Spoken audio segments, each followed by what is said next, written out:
guy, yung first time na binili ko ay nabenta ko na yon. So, bumili na naman ako ng iba para gumawa ulit. Yan siya. So, binili ko lang ito guys sa online. Sa Shopee.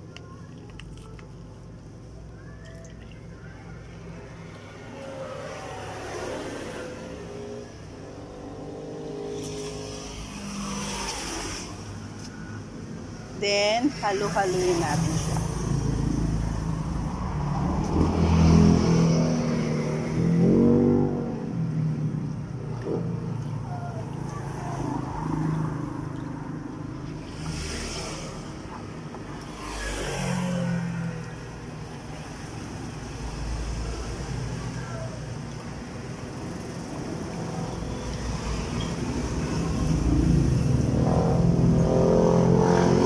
Yan, medyo lumalapot na siya.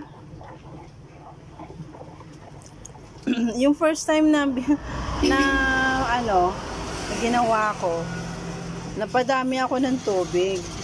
Pero okay naman, mabango tsaka mabula. Yun lang, medyo matubig lang. Pero thanks God, nabenta ko naman siya kahit papaano. So this is my second time to make the dishwashing liquid. Yeah, so now it's medyo nalalapot na siya, lumalapot na.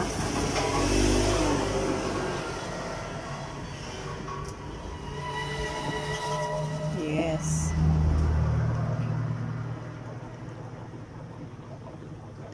So ito guys ay 6 liters.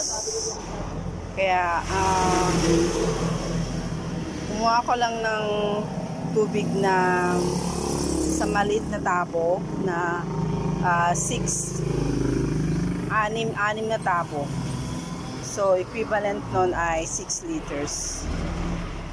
Yeah, ito siya. Oops.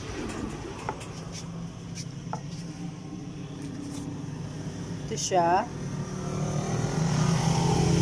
6 liters. Mabango siya guys. Sparkly.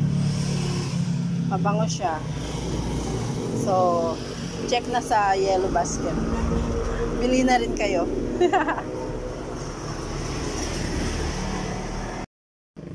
Pwede na siya, malapot na.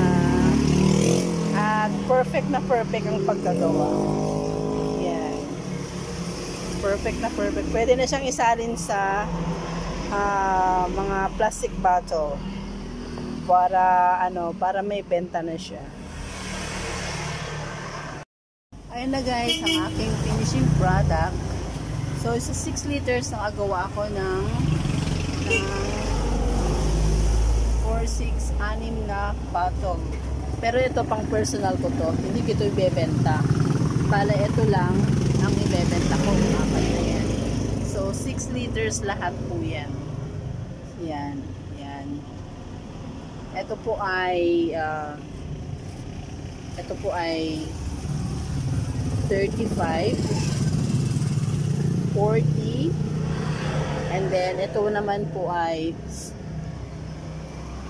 15